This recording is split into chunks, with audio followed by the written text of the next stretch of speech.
Hello friend, welcome to my channel.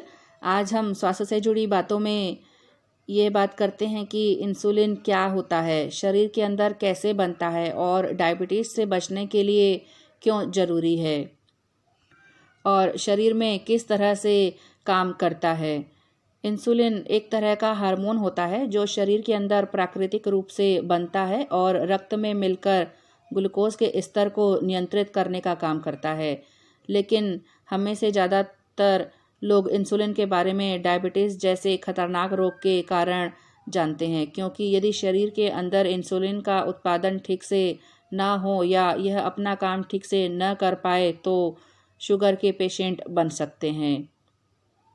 Insulin रक्त में sugar की मात्रा नियंत्रित करने के अतिरिक्त इंसुलिन शरीर के अंदर फैट को सहेजने का काम करता है ताकि ज़रूरत पड़ने पर शरीर इस वसा का उपयोग कर सके।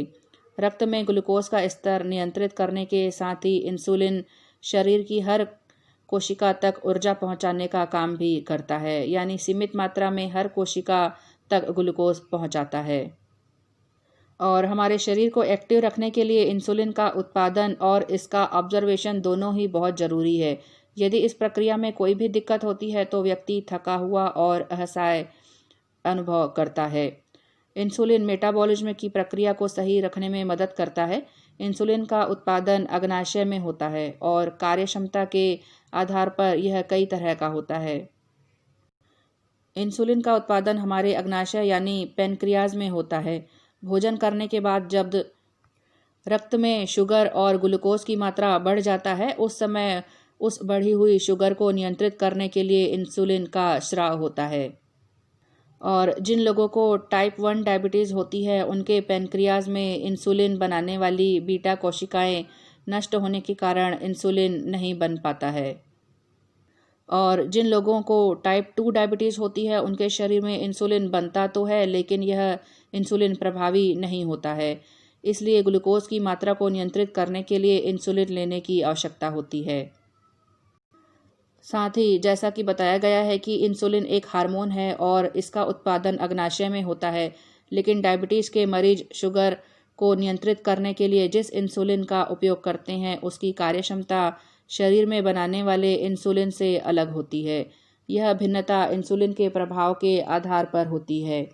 शुगर के मरीज आमतौर पर इंजेक्शन की मदद से इंसुलिन लेते हैं।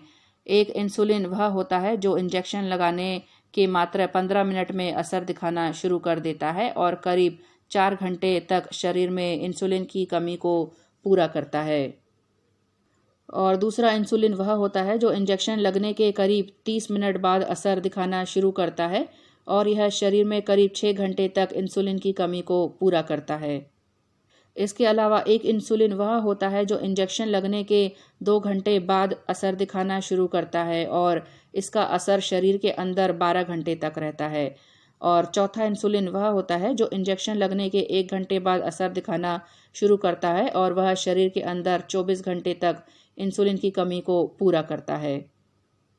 और शुगर के मरीज को रिपोर्ट के अनुसार ही डॉक्टर बता सकते हैं कि उन्हें किस तरह के इंसुलिन की ज़रूरत होती है। डायबिटीज़ के मरीजों को उनके शुगर लेवल के हिसाब से इंसुलिन दिया जाता है। यदि इंसुलिन के बावजूद शुगर कंट्रोल में नहीं आता तो उनका इंसुलिन का लेवल भी बढ़ जाता है। डायबिटीज़ के प्रभाव मरीजों पर बहुत अलग अलग होते हैं। डायबिटीज़ के नकारात्मक प्रभावों को कम किया जा सके, इसके लिए डायबिटीज़ के मरीज को इंसुलिन दिया जाता है। इंसुलिन हमारे शरीर के लिए बहुत उपयोगी है। इंसुलिन के जरिए ही रक्त में कोशिकाओं को शुगर मिलती है, यानी इंसुलिन शरीर के अन्य भागों में शुगर पहुंचाने का काम करता है। इंसुलिन द्वारा पहुंचाई गई शुगर से ही कोशिकाओं या सेल्स को ऊर्जा मिलती है। इसलिए डायबिटीज़ के रोगियों को इंसुलिन की अतिरिक्त खुराक दी जाती है। डायबिटीज़ के रोगियों में ब्लड शुगर को सामान्य रखने के लिए इंसुलिन दिया जाता है। अगर हम बात करें कौन सा इंसुलिन सबसे अधिक फ़ायदेमंद होता है, तो जैसे अगर आप इंटरमीडिएट एक्टिंग इंसुलिन का प्रयोग कर रहे हैं तो दिन में इनका प्रयोग 2 बार करें। शॉर्ट एक्टिंग इंसुलिन का प्रयोग दिन में 3 बार करें।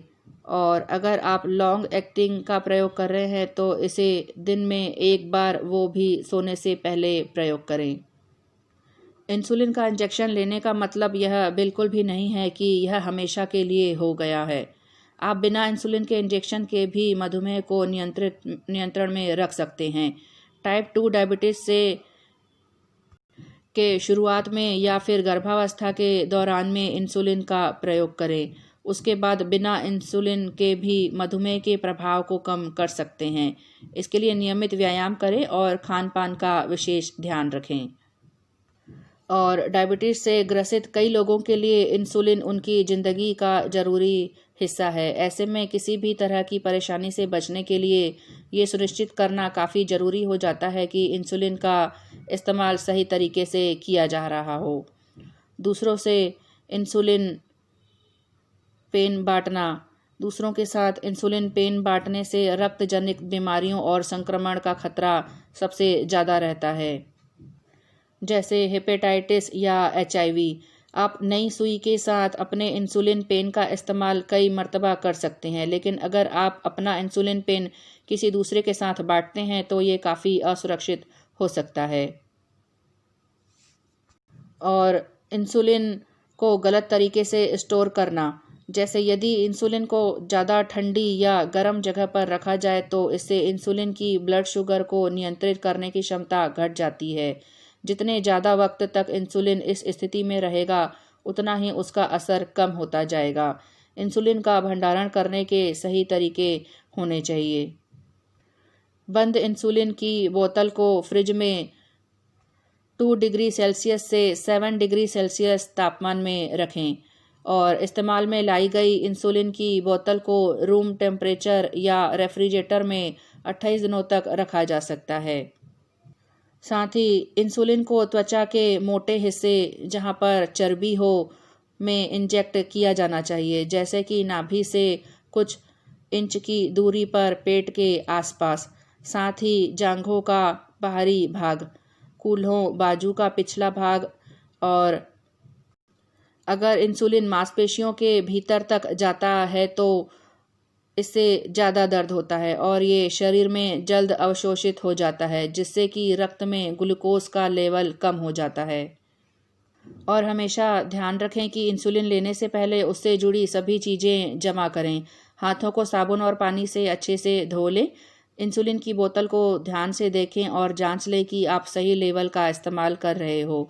साथ ही सिरिंज को ज़रूरत के मुताबिक की इंसुलिन से भरें। ये सुनिश्चित करें कि एक सिरिंज में एक से ज़्यादा प्रकार की इंसुलिन न डाली गई हो। डोज को त्वचा के चर्बी वाले हिस्से में लगाएं और डोज को इंजेक्ट करने के दौरान सुई को त्वचा के भीतर गहरे में डालें और धीरे धीरे सिरिंज को दबाएं। सुनिश्चित करें कि सिरिंज पूरी तरह खाली हो। सुई को तकरीबन 10 सेकंड तक उस स्थान पर रहने दें। उसके बाद इस्तेमाल के बाद सुई और सिरिंज को ध्यान से फेंक दें। और इंसुलिन की एक्सपायरी डेट न देखने से इंसुलिन के इस्तेमाल में लाने की आखिरी तारीख गुजरने के बाद उसके बैक्टीरिया की चपेट में आने और अप्रभावी होने की संभावना बढ़ जाती है। हालांकि इंसुलिन की प्रत्येक शीशी पर समाप्ति की तारीख लिखी हुई होती है, बावजूद इसके इंसुलिन की बोतल का उपयोग 1 महीने से अधिक समय तक करने के दौरान, खासकर अगर इसे कमरे के तापमान पर स्टोर किया गया हो, तो इसकी क्षमता का नुकसान हो सकता है। तो फ्रेंड, इस तरह से शरीर रक्त में मौजूद शक्कर का उपयोग इंसुलिन नामक हार्मोन की उपस्थिति में ही कर पाता है। शरीर में इंसुलिन नहीं होने या कम होने से रक्त में मौजूद शक्कर का उपयोग नहीं हो पाता और इस वजह से रक्त में शक्कर यानी ग्लूकोज की मात्रा बढ़ जाती है। रक्त में ग्लूकोज या शुगर की मात्रा बढ़ने से शरीर पर कई प्रकार के दुष्प्रभाव पड़ते हैं। इसके कारण बहुत सी परेशानियां होने लगती हैं। इस तरह इंसुलिन एक ऐसा हार्मोन है जिसके बिना रक्त में मौजूद शक्कर का उपयोग नहीं हो पाता है। हमारे शरीर की कोशिकाओं को काम करने के लिए ऊर्जा की ज़रूरत होती है। यह ऊर्जा ग्लूकोज यानी शक्कर से मिलती है। जब हम खाना खाते हैं तो खाने में मौजूद शक्कर रक्त में पहुंच जाती है। इस शक्कर को कोशिकाएं सीधे तौर पर काम में नहीं ले सकती। इसके लिए इंसुलिन जरूरी होता है। अर्थात रक्त में ग्लूकोज कम करने के लिए इंसुलिन जरूरी है। इंसुलिन हमारे शरीर के लिए बहुत उपयोगी है। तो फ्रेंड, इस तरह से स्वास्थ्य से जुड़ी इतनी ही बातें और बातें हम मेरे आने वाले वीडियो पे करेंगे। तब तक के लिए आप प्लीज़ चैनल को लाइक, शेयर और सब्सक्राइब जरूर करें। साथ ही बेल आइकन को भी प्रेस करें ताकि आने वाले वीडियो की जानकारी आप तक पहुंच सके।